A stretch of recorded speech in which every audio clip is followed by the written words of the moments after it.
अस्सलाम वालेकुम रहमतुल्लाहि व बरकातहू। भाई और बहनों, क्या आपने कभी महसूस किया है कि ज़िंदगी में परेशानियां कम होने का नाम ही नहीं लेती? चाहे कितनी भी मेहनत कर लो, मुसीबतें सामने आती रहती हैं। आज मैं आपको एक ऐसा राज बताने वाली हूँ जो आपकी ज़िंदगी बदल सकता है।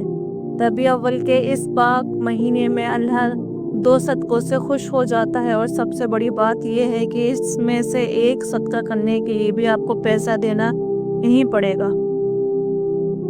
वो क्या है? ये वही दो सदके हैं जो हमारे नबी करीम सल्लल्लाहु अलैहि वसल्लम की आदत थे।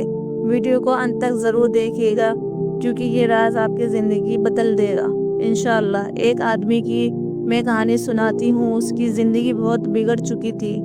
काम घाटे में चल रहा था, ऊपर से कर्ज का बोझ और फिर बीमारियां। वे हार कर टूट कर एक बुजुर्ग के पास पहुंचा।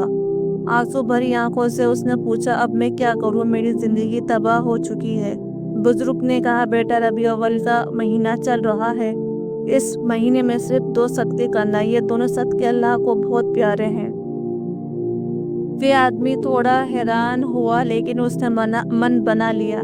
उसने थोड़ा थोड़ा सदका करना देना शुरू किया। कभी किसी भूखे को खाना खिला दिया, तो कभी किसी जरूरतमंद को कुछ पैसे दे दिए। कुछ दिन बाद उसने एक सपना देखा। उसने देखा कि उसकी छत पर चमत्कार फरिश्ते खड़े हैं। वो बहुत बड़े बड़े पत्थरों से उसके घर के चारों तरफ एक मजबूत किले की दीवार बना रहे हैं। वे डर गया और चिल्लाया, अरे ये मेरा घर है, तुम मेरी मर्जी के बिना ये सब क्यों कर रहे हो? एक फरिश्ते ने उसके पास आया और बोला, हमें पता है ये तुम्हारा घर है, लेकिन ये काम अल्लाह के हुक्म से हो रहा है। तुमने सदका देना शुरू किया तो अल्लाह ने हमें भेजा है। तुम पर जो मुसीबतें आने वाली थी वो अब इस किले की दीवार से टकराकर वापस चली जाएंगी। अब तुम पूरी तरह सुरक्षित हो। सुबह उठकर उस आदमी की आंखों में आंसू थे। उसे समझ आ गया था कि सदके की क्या ताकत है।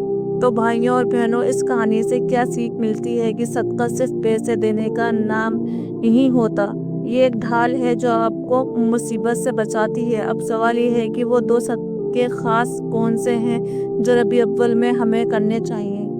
पहला सदका है माफ कर देना। हमारी जिंदगी में कोई ना कोई ऐसा जरूर होता है जिसने हमारा दिल दुखाया हो। हमारा दिमाग कहता है कि बदला लो, लेकिन हमारे नबी करीम सल्लल्लाहु अलैहि वसल्लम ने हमें सिखाया है कि असली ताकत बदला लेने में नहीं, बल्कि माफ कर देने में है। जब आप किसी को दिल से माफ कर देते हैं तो अल्लाह ताला भी आपको माफ कर देता है। आपके गुनाह मिट जाते हैं। ये सदका आपकी जेब में एक पैसा भी नहीं लेता, लेकिन इसका सवाब इतना बड़ा है कि आपकी पूरी किस्मत बदल सकती है। दूसरा सदका है सब्र करना। जिंदगी में मुसीबतें आएंगी, जरूर आएंगी। नौकरी नहीं मिलेगी, बच्चे परेशान कर रहे हैं, सेहत ठीक नहीं है। ऐसे में शिकायत करना आसान है, लेकिन जब आप मुसीबत के वक्त भी अल्लाह ताला पर भरोसा रखते हैं और सब्र करते हैं, तो ये भी एक सदका है। हमारे नबी करीम सल्लल्लाहु अलैहि वसल्लम ने अपनी पूरी जिंदगी में सब्र किया। मक्का के लोगों ने उन्हें बहुत सताया, लेकिन उन्होंने हमेशा सब्र किया और अल्लाह से उनकी हिदायत की दुआ की। तो अगर आप चाहते हैं तो अल्लाह आपकी मुसीबतें आसान करे, तो सब्र करना सीखिए। ये सबसे बड़ा सदका है। तो ये थे वो दो सदके, माफ करना और सब्र करना। इस रबी अव्वल के महीने में एक छोटा सा वो वादा कीजिए, आज ही किसी को दिल से माफ कीजिए जिसने आपको दुख दिया हो, और अगली बार जब कोई मुसीबत आए तो शिकायत करने की बजाय अल्लाह ताला पर भरोसा रखिए और सब्र कीजिए। फिर देखिए अल्लाह की रहमत आपकी जिंदगी में कैसे बरसती है। अगर ये बात अच्छी लगी हो तो इस वीडियो को लाइक ज़रूर कर दीजिए। ऐसी ही दीन की बातें सीखने के लिए मेरे चैनल को ज़रूर सब्सक्राइब करना ना भूलें। आपके एक सब्सक्राइब से हमें ऐसी ही वीडियो बनाने की मोटिवेशन मिलती है। नीचे कमेंट में ज़रूर बताइए कि आप आज किसको माफ़ करने वाले हैं। साथ ही कमेंट में अल्लाह ताला का कोई भी प्यारा सा नाम ज़रूर लिखिए जो आपको याद हो और जो आपको बहुत पसंद हो। अस्सलाम वालेकुम रहमतुल्लाहि व बरकातुहू।